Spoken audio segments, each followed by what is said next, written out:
Dakle, danas u Neumu, u Konzumu, kupljene ružice. Da vidimo kako izgledaju. Dakle, ovo su rozle. Inače, cena im je bila 6,95 maraka. Znači, nepunih 7 maraka.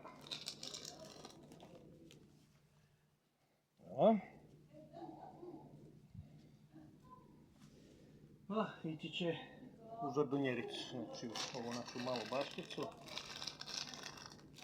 da se ne muče u ovim malim saksijama. Dakle, za nepunih 7 maraka po komadu, sasvim solidno.